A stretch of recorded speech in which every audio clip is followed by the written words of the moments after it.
Well, welcome. Today is today in the Noble Shire of Progressive Discussion. We have a special guest. Her name is Daniela Mars. She is a flute player, and not just a flute player.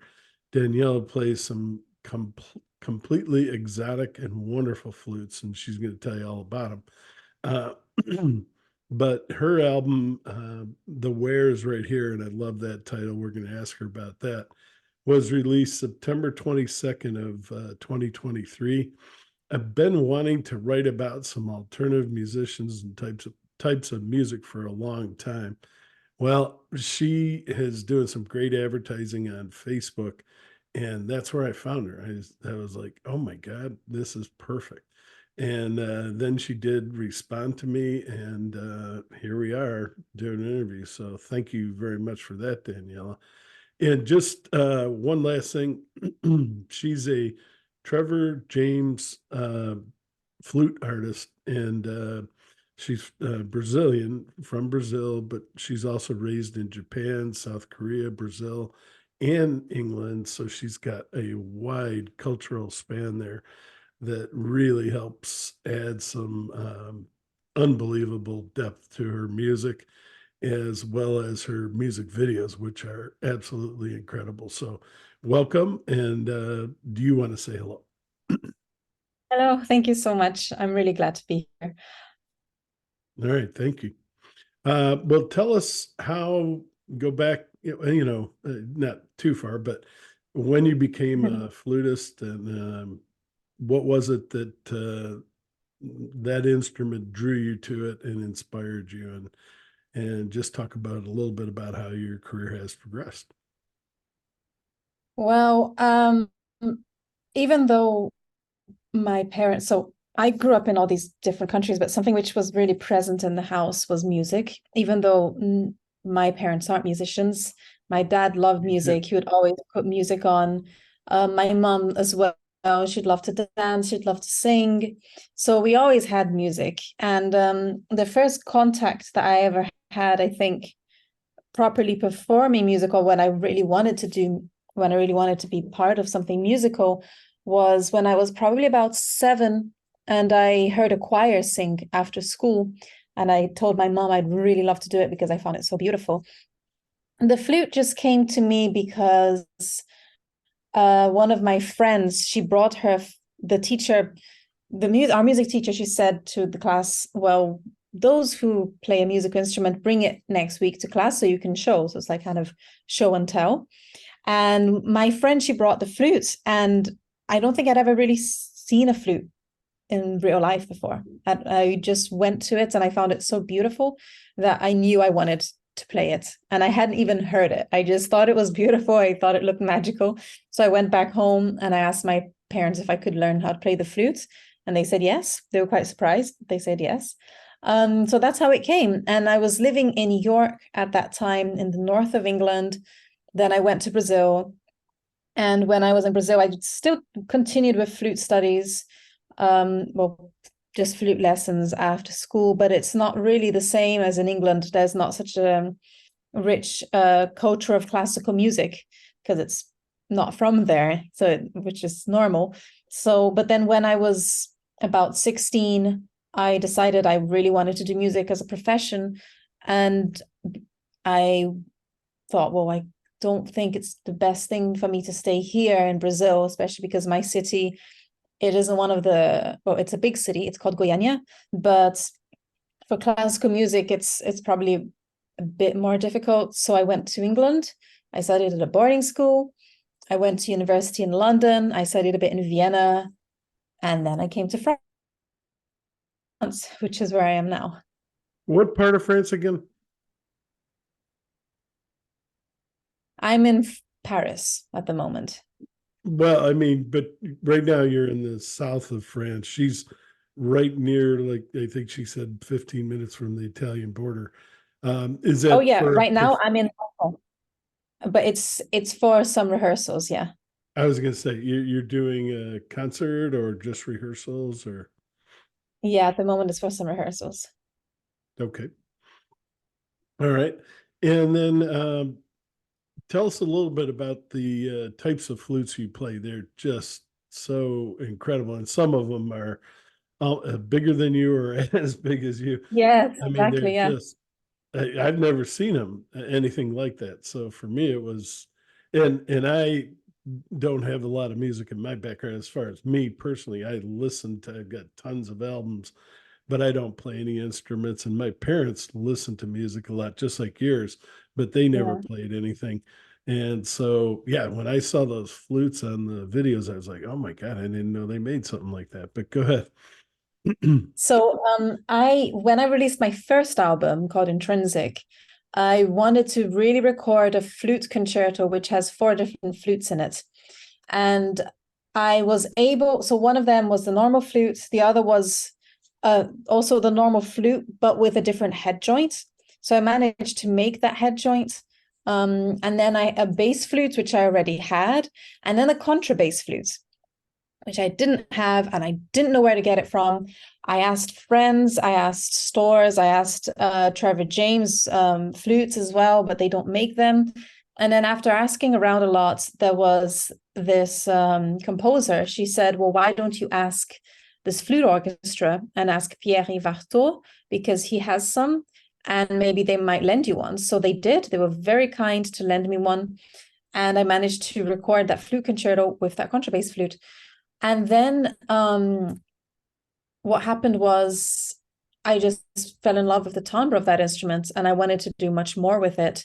So I kept on doing that, and I started to compose for it. So when my second album came out, which it's actually called Reverence for the Moment, Yeah. the last track in the album is called The Where Is Right Here. So I think that's why you thought that's what the title was, but the title is Reverence for the Moment. Oh, okay. And I used a lot of contrabass flute in there, and I just love the instrument, and mainly just because of the timbre. It's an instrument which needs a lot of air. It has the same octave range as a cello. It's 2 octaves lower than the normal flute that we see all the time in orchestras, the most common flutes. So yeah, in my latest album, I play the flute, the alto flute, the bass flute, and the contrabass flute. And the lower you get, the more air you need. And this contrabass flute, it's so big that it goes up, and it has to kind of bend and go back towards me so that I can play it. And I can only play it standing up because it is bigger than me once you put the stand up. Yeah. And that concerto you were talking about, is that the one where you play all four of them on a music video, or is that a different, or is that just a song? Oh no, that's a different There's a one. video. Yeah. Go ahead. I'm Yeah, sorry. yeah. Yeah, yeah, that's no, that's another one. The flute Oh, okay. concerto that I'm talking about, that's with a string orchestra. Okay. So it's a bigger ensemble, Much much more bigger. complex. Yeah. Yeah. Well, that song anyway, or title, the "Where's" right here is perfect because it's almost like a unbelievable coincidence. Here I'm looking for something new, and the "Where's" right here, and it's like, wow, how did that That happen? was brilliant. Yeah, it was. Usually, I find it very difficult to come up with titles for my pieces. I I took forever, ever to name the first one, which was Cliff's One, actually. And I was walking with my friend in the streets of Paris, and I was complaining to him, saying, I can't think of a name. I'm even looking at names of stores, and I'm thinking of naming it the next store I see. And we walked past glasses store, and he said, "Well, why don't you call it French Optique?" Making a joke. And I thought, you know what, that's a good idea. And he said, "No, it's not. Just he was just joking."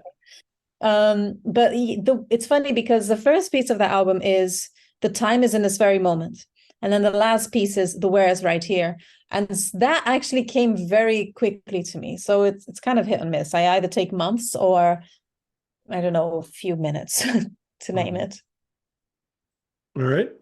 And tell us a little bit about the concerts that you have been involved with lately, and what's your schedule for the rest of the year, that kind of thing. She's definitely active and busy.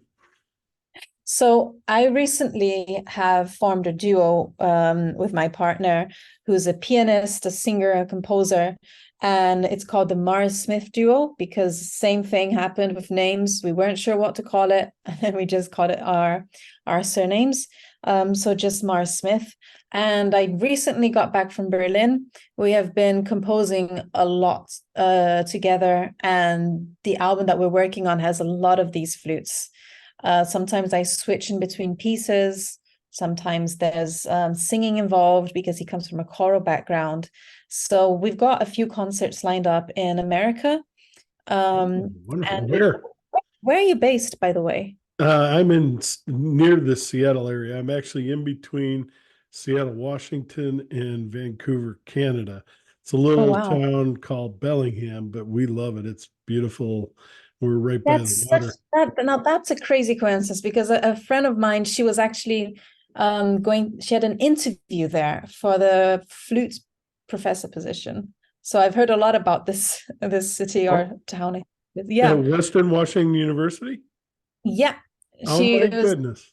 said it was beautiful. And Oh, it is. unfortunately she didn't get the position, but she really loved the town. She found it Did you say beautiful. she didn't get it? Yeah, she didn't. Oh, that's a shame. Yeah. No, it's a great university too. It's a beautiful university, and they have overlooks towards the water and everything. It's yeah. Yeah. If So you I ever don't get have so any. yeah, go ahead. Are you Sorry, gonna yeah, be out I don't west? have any concerts in the West coming up soon, I don't think. But some in Virginia, I think it's Virginia. I need to look at the schedule actually because Just I'm tell not me sure. the name of the town. I'm pretty good with geography. Um, If you know. Yeah. I will have to get back to you on that because Sure, I sure. don't know That's all the right. full schedule. Because we just got back, we just got back from America and we had some gigs uh around America, but I can't remember because it was just so many different places. But yeah, we have a mini tour in America, and we're working on this album so much because a lot of it was well, it was all filmed in the Faroe Islands, and we took Oh, wow. inspiration from that place.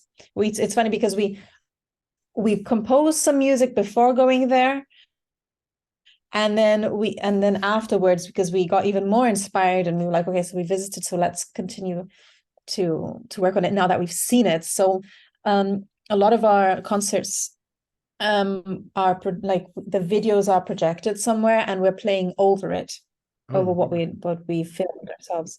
So we actually did that in Albuquerque about 3 weeks ago, and we were able to do that in a really beautiful gallery in Berlin where they just had a LED wall, an LED wall, and so that was a great experience. So that's the main thing I'm working on right now. But I'm also composing a bit for my third solo album, which will be out in 2025. Oh, all So right. yeah, Excellent. these And in this you put a lot in there. All right. So the number one, she is coming to America. That's awesome. Approximately how many dates, or do you know? I think we have about 7 concerts. Okay. All right. And Yeah. she'll give those to me and I'll put them up on this when I post everything for the interview. And you'll be able to know where she's going. But yeah, I would love to come and see her. But well, we'll see. You know, depending on how close to the Northwest. Do you think you'd eventually expand towards the West eventually? Oh, definitely. I would absolutely love to perform in Seattle because Oh, there's okay. a show called Octave Nine, Oh, which wow. I really find beautiful. And it's got a screen all around which kind of curves, and that would be perfect for the kind of music that we're making. So hopefully we'll be able to get to Seattle at some point. But And and that's not Benaroya Hall, and I can't remember the other one. Um, McCall or McCann. There's a couple of beautiful like opera house type situations. And then while you're out here, go right up the road here to Vancouver's only about an hour and a half away from Seattle. And then you hit Canada and Vancouver.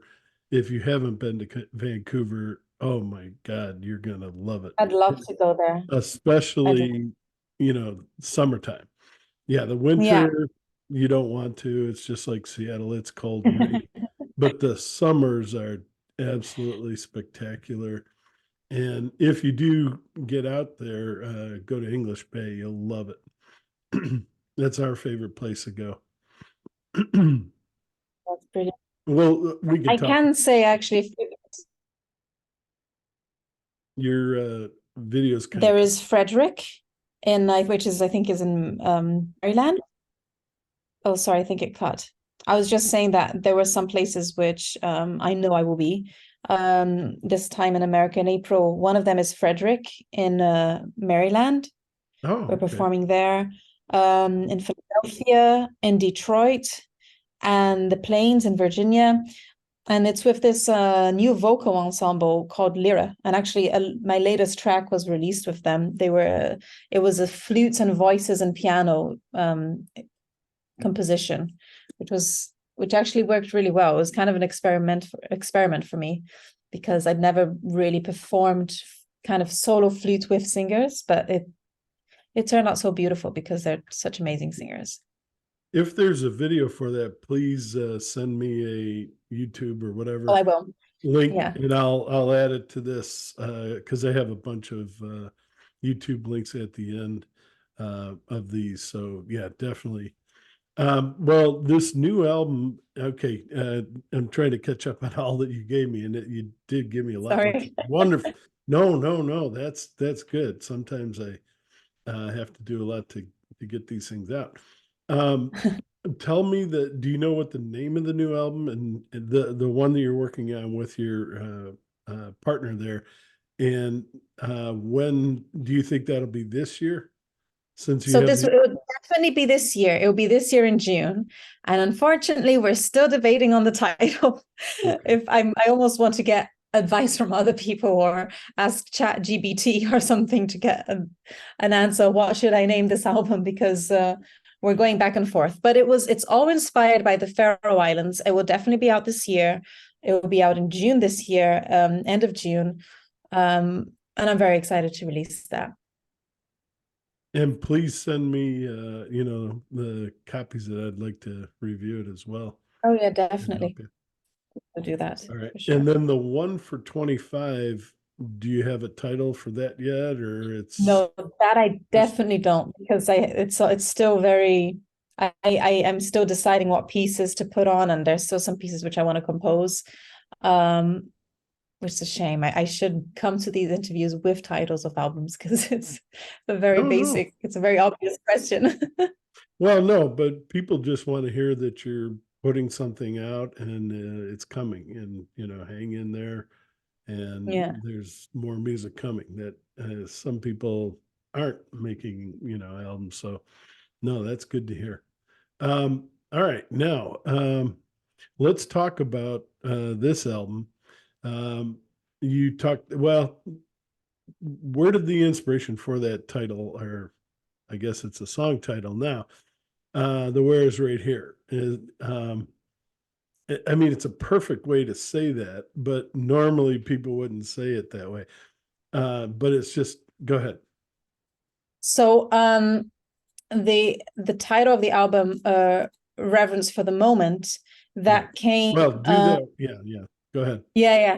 So the album's called Reverence for the Moment, and that idea came from what just 2022. The whole album is almost basically inspired by what I learned through 2022.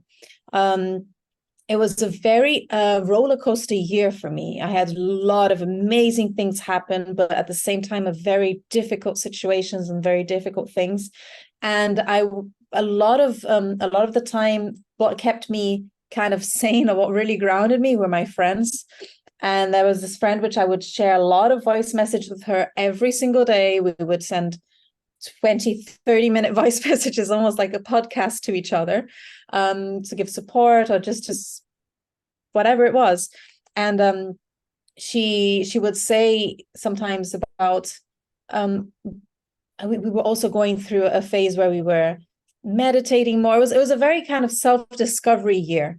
And I wanted to get to that place where I could give reverence to the moment, no matter which moment I was in, because throughout, even though the year was very difficult, I learned a great deal, not just about myself, but just life in general. As cheesy as that might sound, but it was really a great year, a very, very, very tough year, but it helped. Helped a lot to just wisdom or experience or whatever you could call it. So reverence for the moment was trying to not only accept the moments you're in, but to just be there for in that moment, and to be present and experience what you're going through, whether it's pain, whether it's joy, love, or grief, to just, experience all the emotions that humans have and which is part of life. So that's how it came. And so in this album, there are so many pieces which represent completely different moments. The first piece, which is The Where is Right Here. No, sorry, The Time is in This Very Moment. That's for the first piece. That was kind of like an opening. And it was just representing to that moment when you're realizing where you are, and it might not be the best place, but you're just accepting it.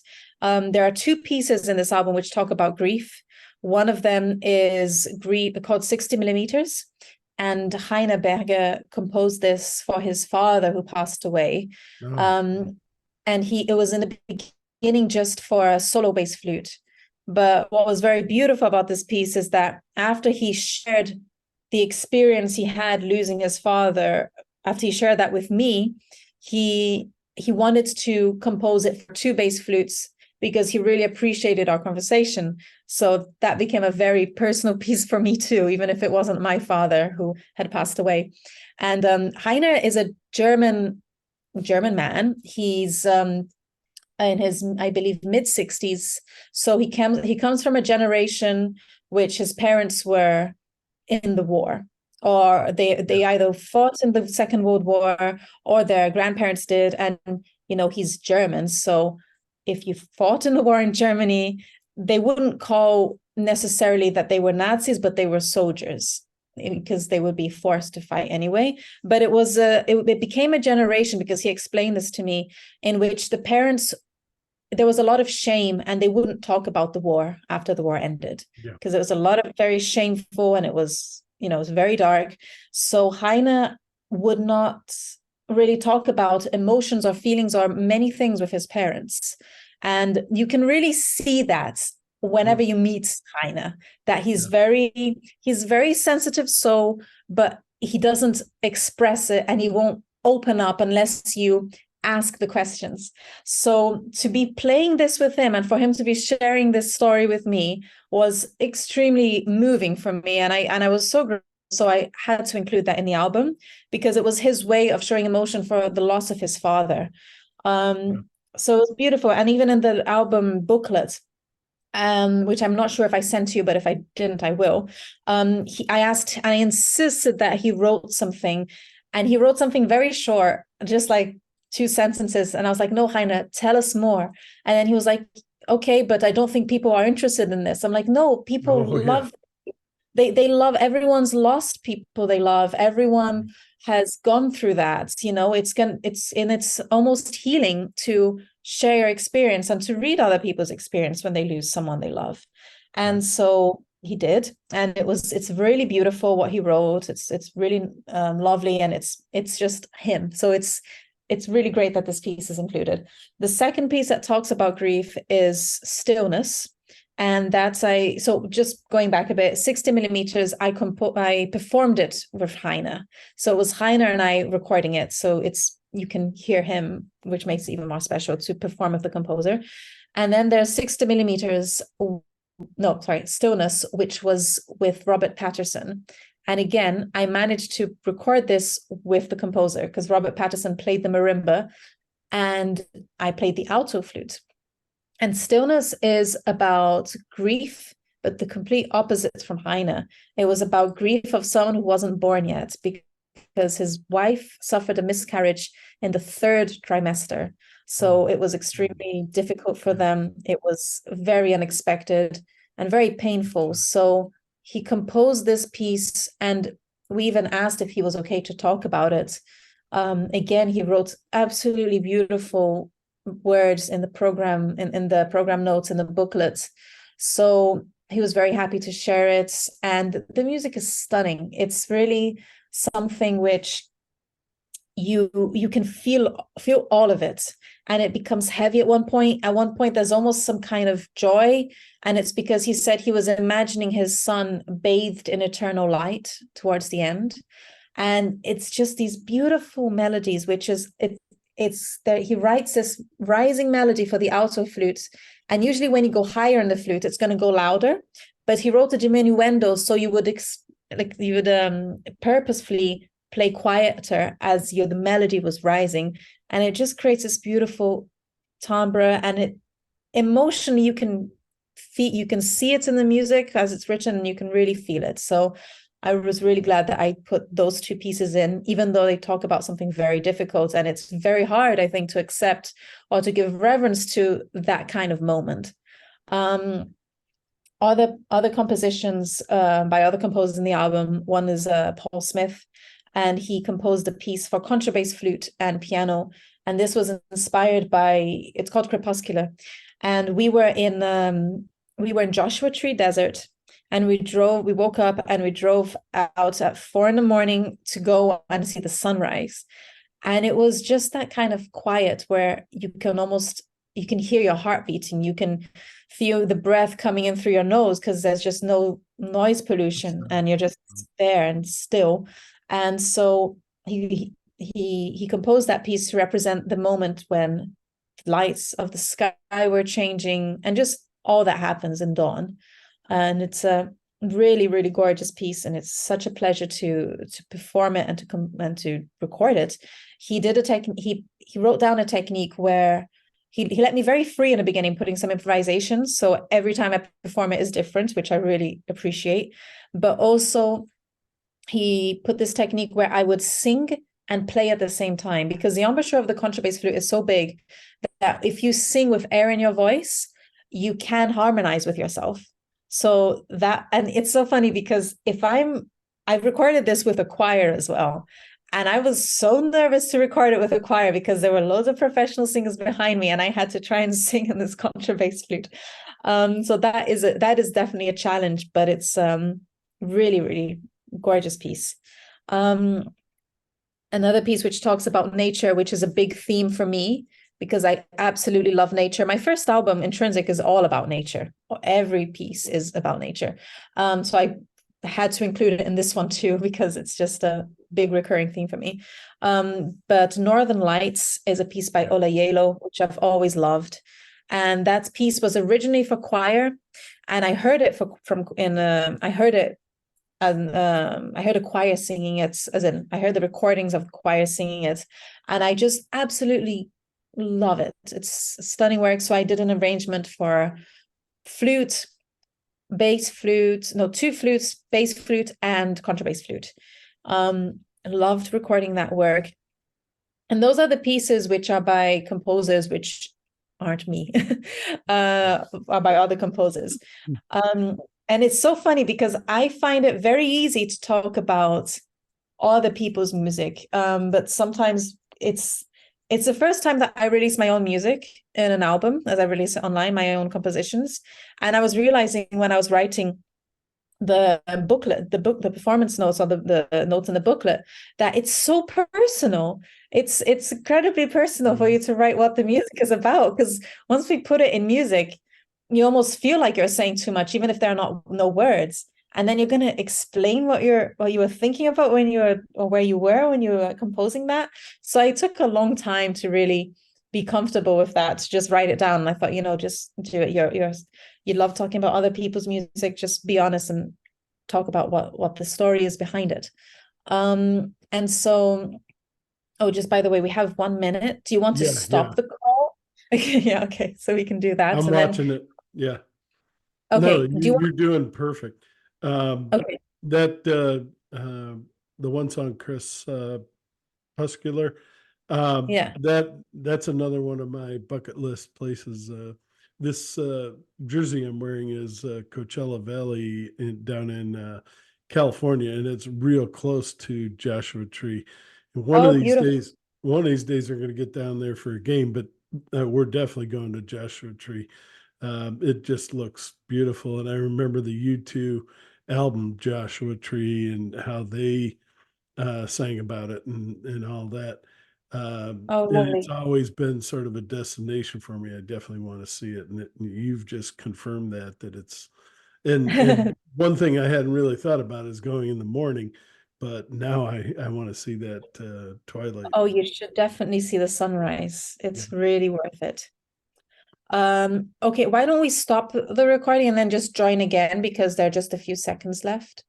Okay. Yeah. So that's what we're going to do. This is going to cut off here in a few minutes, and then we're going to come back. Thank you for being willing to come back for more because I want to talk more about your album. She's already covered quite a bit of it, but we're going to talk about some of the songs that she created, and it is an amazing album. Just it's something you need to hear just to break up, what you've been listening to every day, and it's a beautiful, quiet type of album to listen to. I mean, I listen to it at the end of the day or sometimes at the beginning of the